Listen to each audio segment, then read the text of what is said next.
తమ్ముడు ఒక్క రెండు పిడికిలు గట్టిగా పట్టాలి. ఎందుకంటే పిడికిలు పడితేనే అవతల వాళ్ళకు పొద్దునట్టు ఒక ఆయన అన్నాడట, నన్ను ఓడగొట్టే మొగోళ్ళే లేనట్టు ఇక్కడ అని అంటుండే ఒక ఆయన.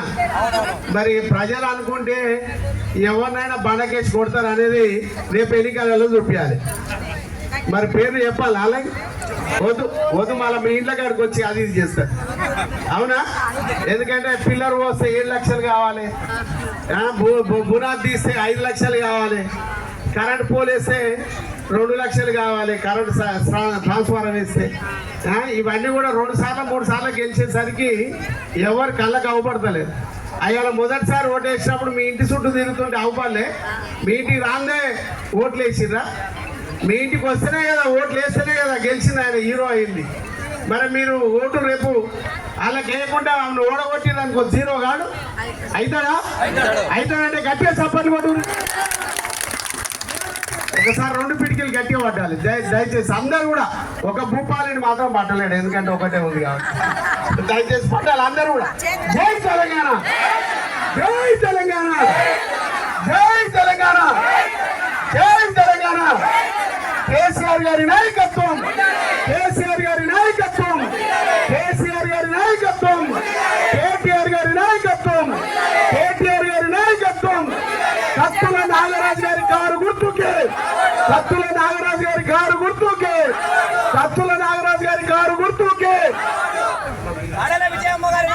గడాల విజయమ్మ గారి కారు గుర్తుకే, గడాల విజయమ్మ గారి కారు గుర్తుకే, గడాల విజయమ్మ గారి కారు గుర్తుకే. 45వ వార్డు గడాల విజయమ్మ గారి కారు గుర్తుకే, 45వ వార్డు గడాల విజయమ్మ గారి కారు గుర్తుకే. 46వ వార్డు కత్తుల నాగరాజు గారి కారు గుర్తుకే. జై తెలంగాణ.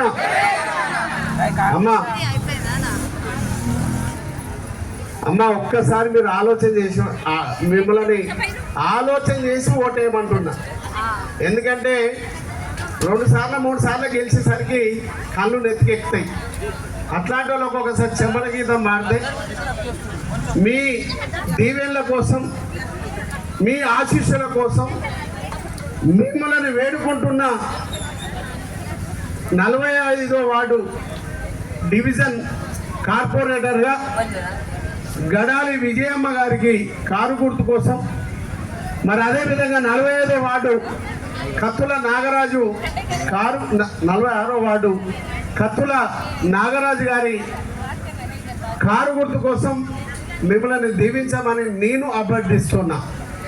ఎందుకంటే కొత్త వాళ్ళు, మీరు పిలిస్తే పలికే వ్యక్తులు, మీ ఇంటికి వచ్చే వ్యక్తులు, మీ మధ్యలోనే తిరిగే వ్యక్తులు, ఇంత అహంకారం లేకుండా మరి మీకు ఏ సమస్య వచ్చినా మీ ఇంటి మీద కూర్చొని మీ దగ్గరే ఉండి మీ సమస్య పరిష్కరించే కత్తుల నాగరాజు, అదేవిధంగా గడాల విజయమ్మకు ఓటేస్తే మీకు లాభం. మరి అదే అవతల వాళ్ళకు ఓటేస్తే ఆ ఇంటి ముందు పోయి ఆయన ఎప్పుడు దిగుతాడో ఒకటే చూడాలిగా. ఇంటి ఇట్లకు రానిచ్చేది లేదు, ఇంటి లోపలికి రానిచ్చేది లేదు, చక్కగా మాట్లాడేది లేదు. మరి చేతులు కట్టుకొని వాళ్ళ ఇంటి ముందర కూర్చునేటోళ్ళ దగ్గర మీరు ఓట్లు వేస్తే ఏం లాభమో మీరు ఆలోచన చేయండి. వీళ్ళిద్దరు అయితే మీ ఇంటి ముందరకు వచ్చి చేతులు కట్టుకొని మీకు ఏం పని కావాలని అడుగుతారు. మరి వాళ్ళిద్దరు అయితే వాళ్ళ దగ్గర పోయి మీరు చేతులు కట్టుకొని మీరు పని చేయించుకోవడానికి ప్రయత్నం చేయాలి. ఆ ప్రయత్నానికి కూడా వెల ఉంటుంది, ఫీజు కట్టాలి. గడాల విజయమ్మ ఉత్తగా పోటీ చేస్తలేదు. ఈ వయసులో ఆమె నిలబడాలని ఏం రాలే. కోపం కసితో మీ దగ్గరకు వచ్చింది, కోపం కసితో, అవమానంతో వారు ఇల్లు కట్టుకుంటేందుకు బునాలు తీస్తే 7 లక్షల రూపాయలు ఇస్తేనే నువ్వు ఇల్లు కట్టుకోవాలి అని ఒత్తిడి చేసి కమిషనర్ తోటి పని చేయకుండా పని ఆపితే కోర్టుకు పోయిండు. కోర్టుకు పోతే కోట్ల కట్టుకోమని ఆర్డర్ ఇస్తే దాన్ని కూడా ఆపితే నా దగ్గరికి వస్తే విజయమ్మ ప్రకాష్ ఏమైంది అదే కానీ రేపు ఎలక్షన్లలో చూసుకుందాం పా అని చెప్పిన. ఉదయమ్మ వాళ్ళే పొద్దునంటే వచ్చారు నోటిఫికేషన్ పడగానే, సార్ అదేందో చూద్దాం. ఇక వాళ్ళు నా దగ్గరనే డబ్బులు అడిగి నన్నే మరి ఇబ్బంది పెట్టారు కాబట్టి ఇట్లాంటి నీకు తగిన బుద్ధి చెప్పాలంటే నేనే నిలబడతాను వచ్చింది. మరి అట్లాంటి వాళ్ళకి ఇవ్వాలన్నా వద్దా? కసితో వచ్చింది. కాబట్టి మీరు కూడా దీవించాలి తల్లి. మరి మీరు అందరూ కూడా దీవించి విజయమ్మని గెలిపించాలి. అట్లనే 46వ వార్డుకు సంబంధించినటువంటి కత్తుల నాగరాజు, మరి అక్కడ కూడా ఈయన మీద నిలబడ్డ ఆయన కూడా అంతే. హాస్పిటల్ దగ్గరికి పోయి వసూలు చేసుడు, కిరాణా షాపుల కాడికి పోయి వసూలు చేసుడు, పాన్ షాపుల కాడికి పోయి వసూలు చేసుడు, ఆ డివైడర్ మీద పలికాయలు అమ్ముకుంటున్న దగ్గర కూడా పైసలు వసూలు చేసుకుంటారు. ఇట్లాంటి వాళ్ళకి మనం కార్పొరేటర్లు గెలిపిస్తే మంచిగా ఉంటుందా? ఆలోచన చేయి. ఆడి నుంచి మొదలైతే కింది నుంచి మొదలైతే మీ దాకా వసూళ్ళే పెట్టారు, ఎమ్మెల్యే మంత్రి దాకా వసూళ్ళే పెట్టారు. ఇట్లాంటి వాళ్ళని మనం ఓడగొట్టాల్సినటువంటి అవసరం ఉందని మిమ్మల్ని అందరినీ కూడా కోరుకుంటూ, ఇక కాంగ్రెస్ పార్టీ మోసపు మాటలు నమ్మి కాంగ్రెస్ పార్టీకి ఓటేస్తే ఈ 2.5 సంవత్సరాల్లో మనకి ఏం చేసిండో మీరు అందరూ కూడా ఆలోచన చేయాలి. ఇచ్చిన హామీలు ఒక్కటన్నా నెరవేరిందా తల్లి? ఆడబిడ్డకు 2,500 రూపాయలు ఇస్తాడు. వచ్చినాయమ్మ? 2,500 రూపాయలు ఇస్తారని ఆయమన్న కేసీఆర్, మీ ఇంటి కేసీఆర్, తండ్రి లాంటి కేసీఆర్ని మనం ఓడగొట్టుకుంటే ఏమైంది తల్లి? 2,500 వచ్చినాయా? 2,500 ఎమ్మడే ఇస్తాడు. మనోళ్ళు కూడా ఆశపడ్డారు. ఎందుకంటే ఎవరైనా ఆడబిడ్డలు ఆశపడతారు. నీ అమ్మ మొగ ఊరికే కూరగాయలకు, పప్పు దినుసులకు, కిరాణా సామానుకు ఊరికి అడిగేదిందే. నాకు కేసీఆర్ మన 2,500 వస్తే, గవర్నమెంట్ నుంచి 2,500 వస్తే అవి చూసుకోవచ్చులే ముసలాయనతో, ఈ మొగాయనతో ఏం పని అనుకోరు. అవునా? అనుకుంటే 2,500 వస్తాయి అనుకుని సర్వన పోయి కారు వేసి కుదిరితే ఏమైంది? 2.5 సంవత్సరాలు అయింది. రోజు వస్తూనే ఉన్నాయి. రేపు కూడా ఇయ్యాలో రేపు మళ్ళీ స్టేట్మెంట్ వస్తుంది. ఈ మున్సిపల్ ఎన్నికలలో ఓట్లు వేయని మళ్ళీ 2,500 ఇస్తాడు. ఓట్లు వచ్చినప్పుడల్లా అదే మాట. ఇక ఆయన ఇచ్చేది లేదు, మనం తీసుకునేది లేదు. మరి ఆ 2,500 మీకు ఎంత బాకీ ఉన్నారో తెలుసా? కాంగ్రెస్ వాళ్ళు ఎంత ఉన్నారో చెప్పురి.